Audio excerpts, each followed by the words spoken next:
So our next presenter is Igor Prusa. He's going to be talking to us about the production logic of media scandal in contemporary Japan. So hand over to you. Looks like a great topic. Thank you very much, Jennifer and Jamie. My name is Igor Prusa. I'm from the Ambis University, Prague. And today I would like to talk about Japanese media scandals. And I have a book out last week, Routledge published this little, very tiny book. It will not take you much time. It has like 100 pages. It's called Scandal in Japan, Transgression, Performance, and Ritual. If you want to take a look, I have the book with me. You can approach me later. So I'm basically doing a little promotion of the book today. And I studied scandals at the University of Tokyo for 10 years. Don't do this, it was crazy. And I focused on 4 case studies of Japanese scandal. I was doing a Noriko Sakai celebrity scandal, Ozawa Ichiro political scandal, the corporate scandal of Olympus Corporation, and finally the design scandal, if you want, of Sano Kenjiro, the Olympic logo scandal. And today's speech is going to be some sort of an output, theoretical output, from these case studies. Before I start, I have a small question. Do you have an idea how a typical Japanese scandal looks like? Have you been to Japan for some time? Yeah, so you know, right? You know, we all know what we are talking about. Craziness, right? The transgressing elites assume their ritualized role, they repeat a fixed set of phrases, they shed a couple of tears, which is a necessary obligatory part, and they bow deeply in a shower of camera flashes. And I focus on 2 perspectives in my book. The first is Japanese scandal as social ritual. It is a heavily, highly mediated social ritual, as you can see, which tends to preserve the status quo, not transform, but preserve, while generating commercial profits for the And in this perspective, I focus on scandals as rituals of confession, exclusion, and reintegration. The elites confess, then they are excluded for a certain period of time into the so-called social exile, and then later on, a couple of months later, sometimes years, they become reintegrated into the system. So we're not talking about retributive justice, but we are talking about restorative justice, shūfuku-teki saito. So this is the first perspective which I am not going to talk about today. I am going to talk about my second perspective, which is Japanese scandal as media product. It's a product of journalistic routines and rituals. And I don't want to bother you with scandal definitions, so let me just give you this one little short general definition of scandal, namely, what are the requirements, the conditions for a scandal to emerge in Japan. And as you can see, the transgression must be disclosed, usually by a whistleblower, informer, insider. Second, it must be attributed to at least one elite individual, corporate elite, social elite, political elite, you name it. Second, the scandal or the transgression must be framed by the media, and this is usually a negative framing where the media apply a guilt frame. They will not see the transgressor as a villain. And then this transgression must be denounced by the public. So the public has to feel the so-called moral indignation, which provokes the dailies to start doing the scandal. And the last step is the transgression is sanctioned by the authorities. Of course, negatively sanctioned, so detention, fines, loss of face, status, position, and so on. And today I would like to give you a background of what is going on behind Japanese scandals in terms of media production. And here I talk about 9 or 10 power actors in the scandal network. And I'm focusing on the political circles, bureaucratic circles, business circles, that's the Seikanzai, the triangle, the iron triangle of power. Then I focus on prosecutors, Gensatsukan, advertisers, Kokuku Gaisha, Talent agencies are very important, jimusho. Advertising agencies are very important, and of course the anti-social forces, which is a media term for the yakuza. And finally we have the public as such, and the media, the mass media. And my focus today will be mainly on the mass media. Let us, and I argue in the book that scandal in Japan is a composite product of the interaction among these circles. So it looks pretty much like this. So you can see this is the social background when there is a scandal out. So you can see the iron triangle, Seikanzai, is in the middle of the network. Then we have prosecutors, which is part of the bureaucratic circles, we have agencies, as I said, as part of the business circles, talent agencies, advertising agencies. We have the anti-social forces who very often collude with the power triangle, and the public here is divided into support groups and civic groups. The support groups, they support the power triangle, no matter the transgression, despite even when a politician is corrupted, these groups always support the politician or the celebrity despite their corruption or transgression. And on the other side, there are civic groups, the civil society, if you want, and those people protest against the transgressions in society. And this is, unfortunately, the civic groups are not strong enough compared to other players in the network. You can recall Akihiro Ogawa's failure of civil society. So this is unfortunately, even here, civil society is more often failing in creating some pressure on the power triangle. And finally, we have the media, which again I must divide for the purpose of this discussion into inside media and outside media. This is very important. The inside media are within the power triangle. Those are the mainstream dailies, for example. And they are supposed to control the triangle, but they are actually working as a PR for the authorities. So they are very conservative. On the other side, we have outside media who attack the power triangle and create a scandal. Let me now tell you more about the inside and outside media, because that's important in understanding what's going on. The inside media, that's basically the media oligopoly of 15 major Japanese media companies. So you have the dailies, the TV broadcast, the TV agencies, the news agencies, and the blog newspapers. Importantly, these inside media are the members of Nihon Shimbun Kyokai, or Japanese Newspaper Association. And this is why they have to follow the rules of the club system, or a reporters club system, Kishakurabu. So we have the Kisha journalists who, the whole club system organizes access between news media and sources, and importantly for scandal, the inside media practice self-censorship, or jishuku, or jikokenetsu, if you want, and they avoid investigative journalism. They cannot do any real investigative journalism because that's not allowed within the club. And this is why scandals in Japan are primarily kept private by the inside media. The inside media sort of rather hush up and cover up scandals rather than uncovering them. And it is the outside media who trigger scandals in Japan most often. And the outside media present, that's the media periphery, if you want. Weeklies, monthlies, photo tabloids, sports papers, local newspapers, the foreign media, very importantly, online communities and independent journalists. And this, the outside media are not members of the Nihon Kishakurabu or Nihon Shimbun Kyokai. They do not follow the rules of self-censorship.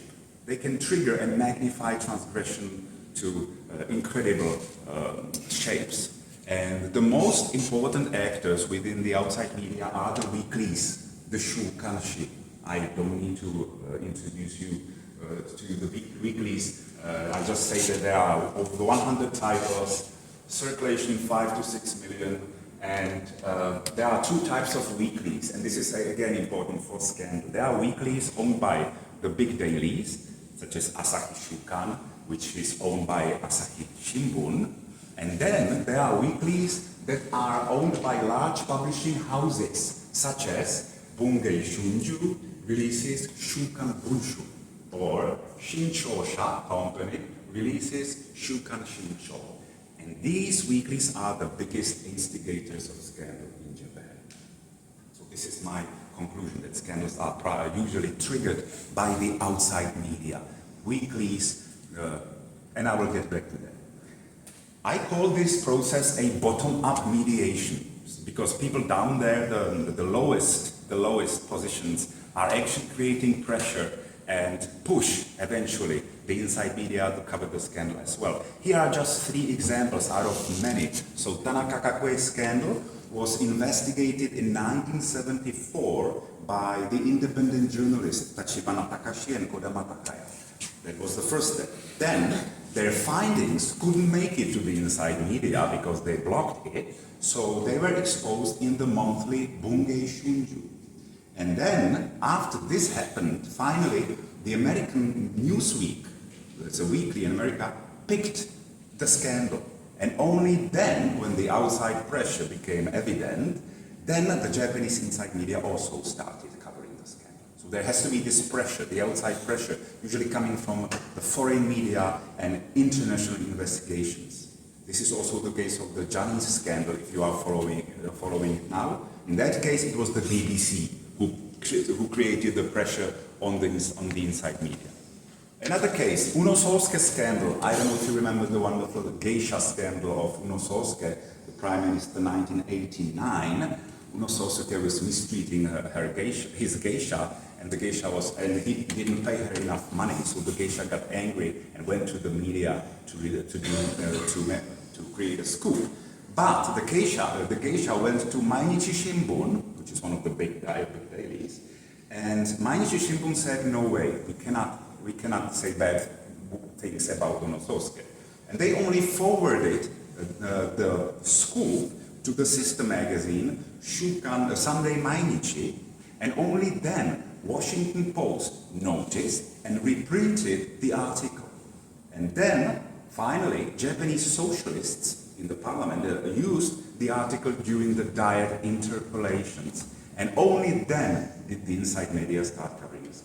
And finally, one last example of the bottom-up mediation, Olympus scandal, 2011. I'm not sure if you remember the Olympus scandal and the role of Michael Woodford in it. By the way, one of my case studies is on the Olympus scandal, so if you're interested in corporate scandal, you can find many answers here. And in this case, it was the economic journalist Yamaguchi Yoshimasa who revealed the corruption at Olympus in a magazine called Facta magazine. So you see, again, the outside media reveal the transmission. Then the British Financial Times noticed that this was going on, and they published the story. And then Nihon Keizai Shimbun, which was the most responsible daily for covering Olympus affair, stayed mute for a week.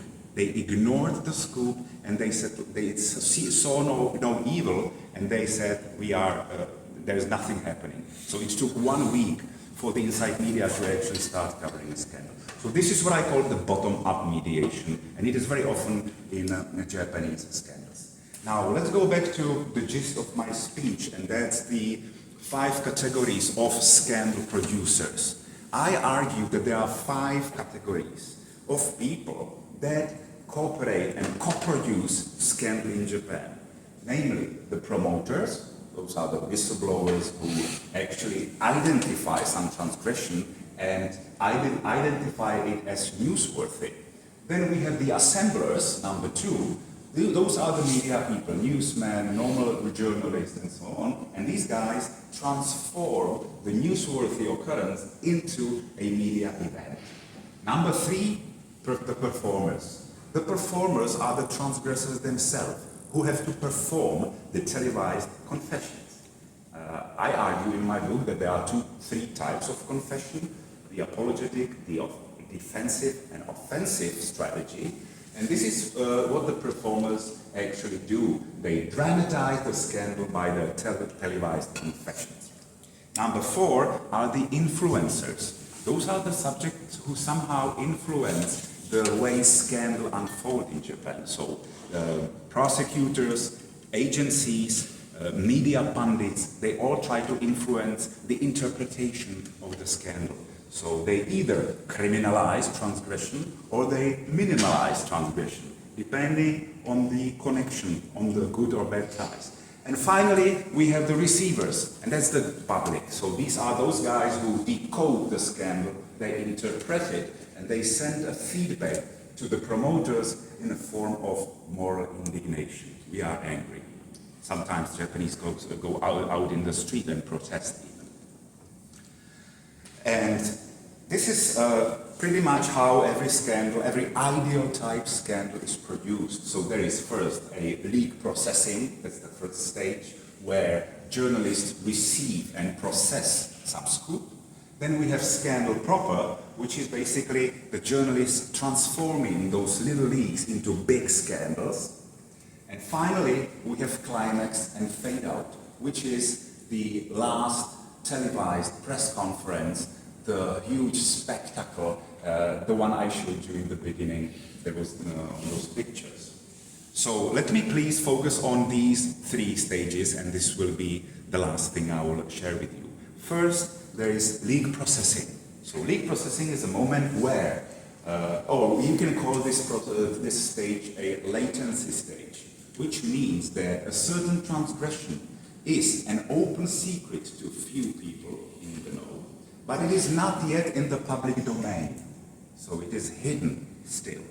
And this is where the whistleblowers step in and they reveal some information about some hidden secret, either in a public or private sphere. Both is okay. And the leak flow usually goes from, in Japan, from the whistleblower to the journalists, or the prosecutors, or the police. And the most frequent whistleblowers in Japan are company insiders, corporate auditors or subcontractors, witnesses and victims of corruption, and anonymous reporters. So this is how the whistleblowing looks like.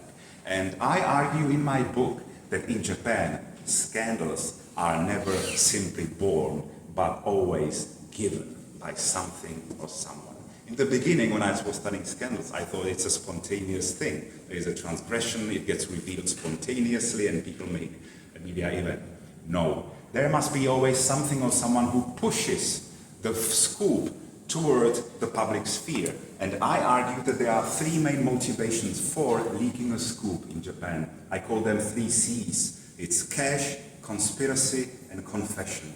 In terms of cash, that means that the disclosure is profit-oriented. Journalists get some money. They sell a tip or they write under a pen name. And usually a journalist can get up to $1,000 for a scoop in Japan. It's like 10 years old information, but I believe it will be more or less the same.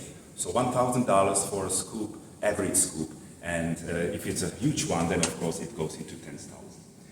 Second, the conspiracy. This is the case when the disclosure is politically motivated. There are somebody's conspiring against some politician, and a scandal is then a product of the secretive plots by political enemies.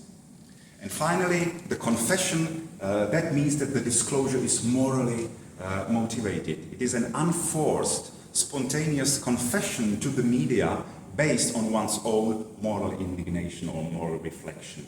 This was the case of the geisha lady in the Unososuke scandal. She confessed basically spontaneously.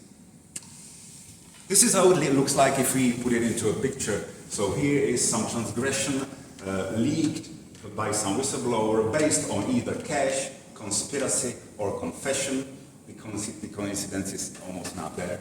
And only then, if the transgression leak reaches the level of normality or goes beyond the level of normality, it is exposed from the private sphere to the public sphere, and a proper media scandal is created.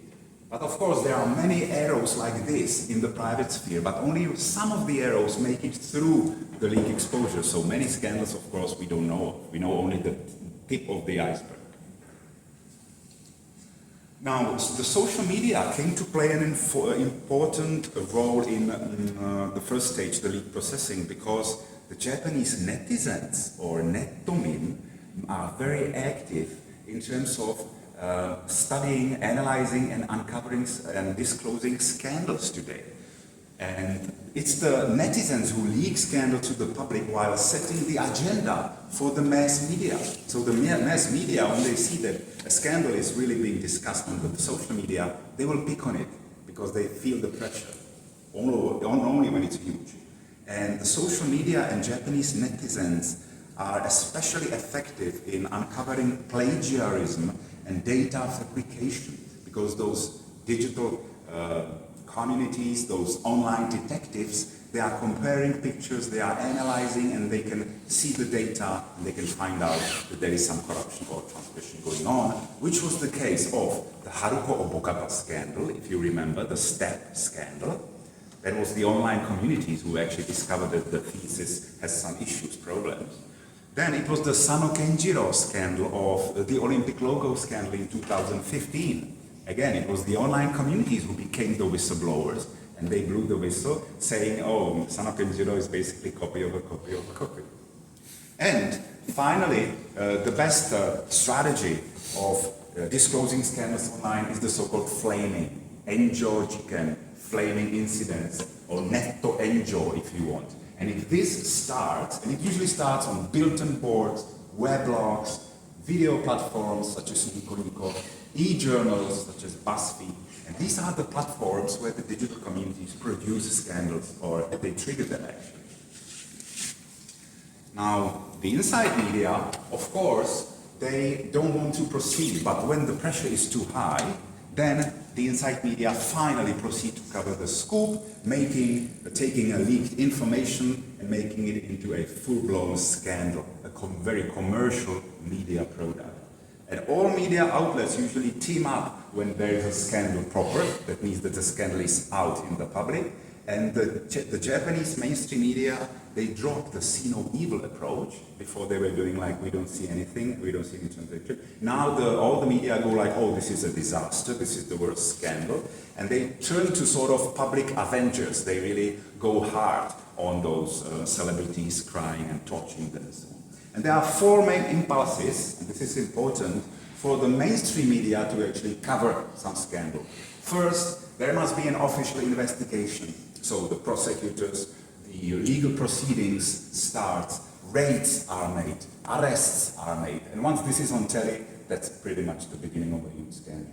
By the way, when you see those guys, those prosecutors entering some corrupted building, they go out with those huge boxes. Everybody's holding a box. I've heard from an insider that this is the sign that they found nothing, totally nothing. The boxes means that they are lost, okay? But again, you see how the media presented, and everybody goes like, oh, this must be important. There's so much stuff being brought out of the building.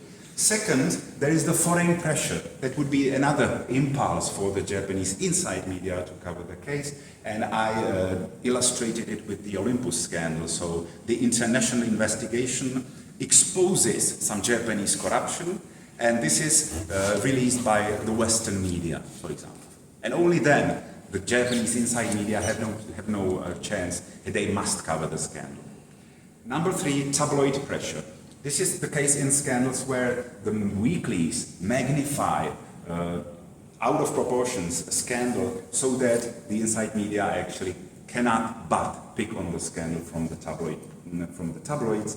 And finally, sometimes there is this public backlash going on, which is the case where a moral indignation of the public based on a scandal takes form of a public protest. People go out in the street, people write petitions, online petitions, and that all creates the pressure on the inside media.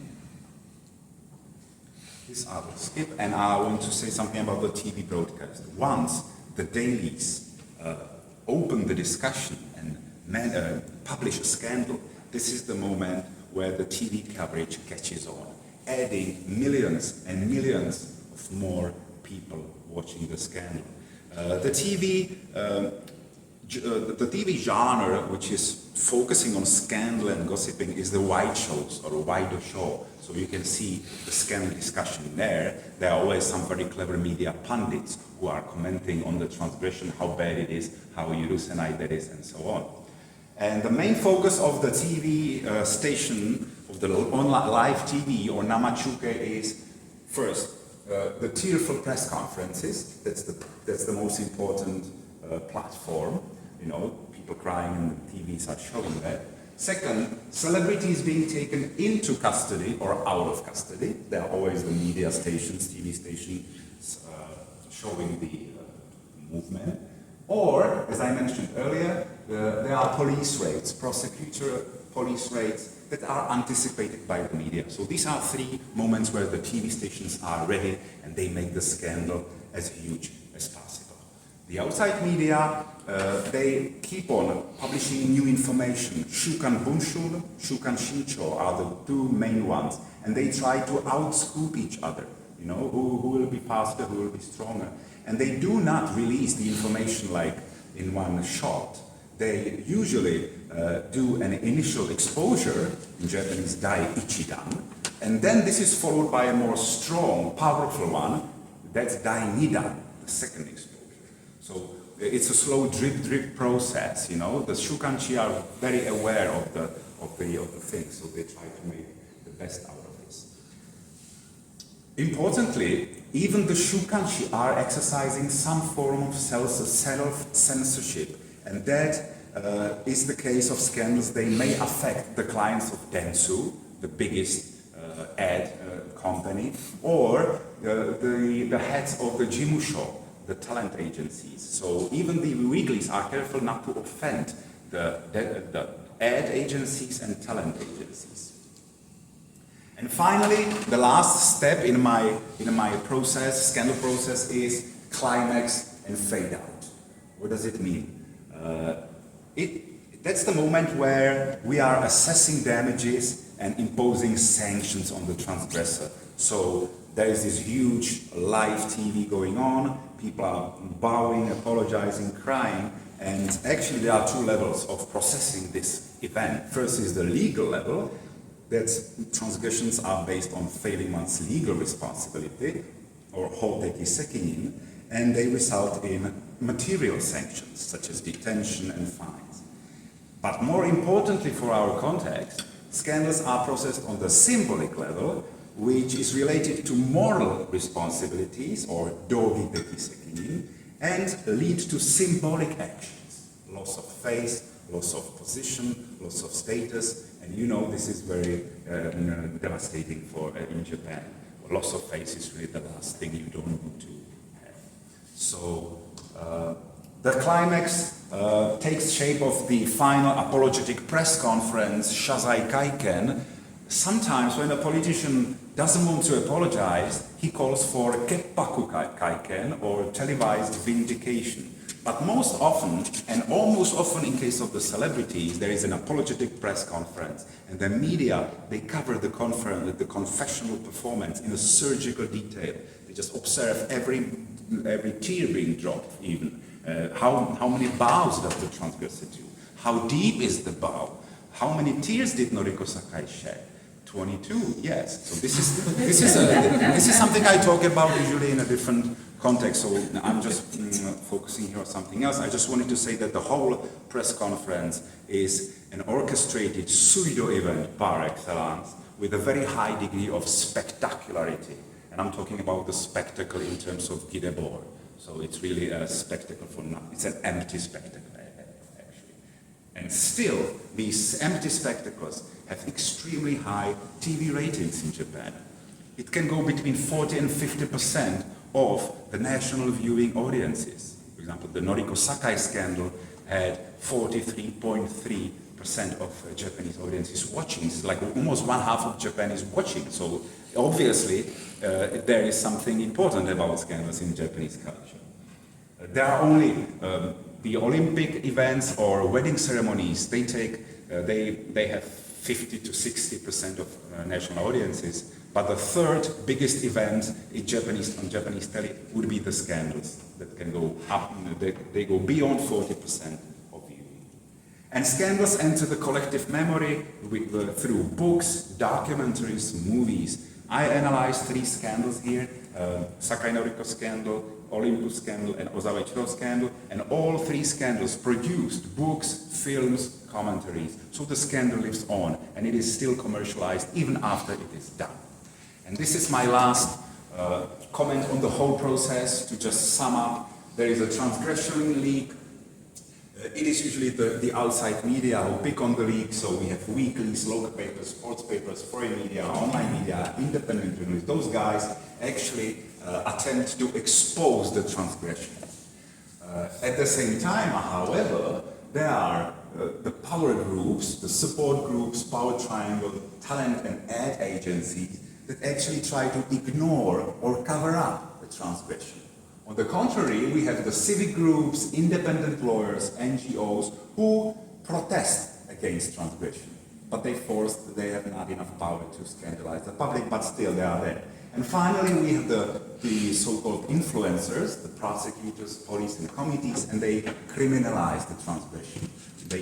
Or they minimalize the transgression if they are friends with their sources. And if this is successful, if the outside media expose the transgression, then the inside media may catch on, the daily press, the TV, and the NHK, both commercial and NHK. And only then is the transgression or corruption mass mediated. And here we have the climax and find out the apologetic press conference, which is the conclusion of the whole thing. If you want to read more, I published a paper on Japanese scandals on production in media, culture, and society. So I was basically talking about this paper today. And I would recommend you to try the whole book. So you can find all my discussion today is in the book and much more. Today was rather boring. I wanted to make it more interesting and scandalous. But today I thought I should be more conservative. So if you want to read more, please, this is meant for you, and I thank you very much for your attention.